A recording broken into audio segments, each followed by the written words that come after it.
What's happening, everyone? This is Dayo here. Just want to share some reflections on what's been happening in the world of late, especially in relation to racism, systematic racism, and the oppression we've been facing as Black people. I find it interesting that it took the world to be silent and COVID to hit, the stopping of sports, to unify us and to really open our eyes into some of the atrocities that have been happening for years and years. I think yesterday I saw an interview with Lebron James, and he was talking about Black Lives Matter is not a movement, but for Black people it's been a lifestyle, and I think the silence and the stopping of the world just made us really identify and realize a lot of the plights and struggles we've been facing as a society and as a people. I find it interesting. One of the Black Panther founders, Fred Hampton, he coined this saying, which was Black people, and he likened us to second-class citizens, and how white America at the time, or the white Western world, treats Black people as such. And there's something in that. I mean, there's something in,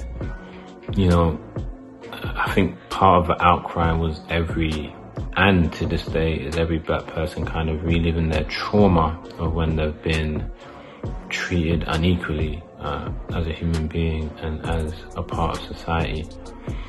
And, the realer conversation is how does society really value Black life, and to see Black people being murdered, to see Black people being constantly treated as inferior, both in the workplace and society, whether it's us being, 4 times likely to be stopped and searched, or 4 times likely the police to use excessive force against Black people,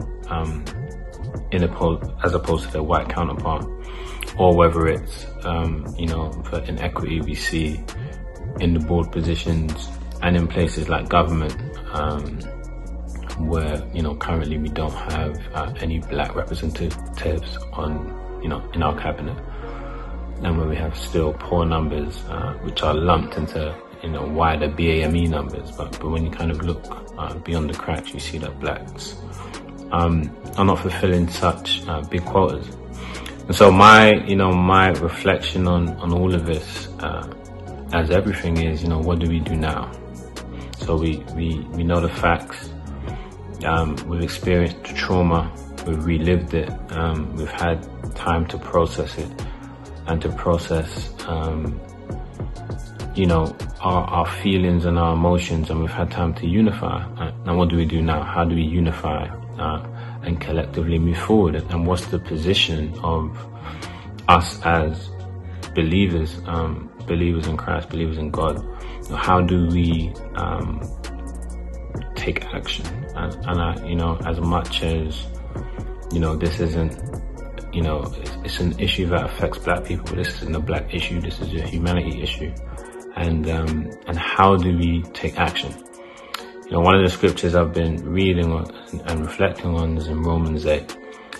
Now, the Romans 8 is important because it speaks on, suffering and how, the suffering of this present time isn't to be compared to the glory which God is about to reveal in us, and that the world waits for the manifestation of the sons of God. And I think it's our time. I think it's time for, us believers, us in the faith, us with the power, the knowledge, the glory of God within us to really rise up and paint a path and a trail for others to follow. If ever there was a time for, people to unite and ask for equality or demand equality, or to suggest new business or new ideas and ways of innovation to make the world unite better, now is the time. And I just feel, it's a call to action. I pray God gives us the courage, He gives us the boldness to act accordingly. I pray He gives us the wisdom. And it's just about action, Let's Let's unify together. Let's figure out ways in which we can work better. And let's have a voice. Let's really use our voice. You know, it's important at times like this, especially those with the light of Christ within them, to really be at the forefront of these conversations and to really be shareholders within the community and within greater society and places in government where our voices can be amplified and heard, and where we can change policy and we can change the way businesses are run. So let's keep the conversation going.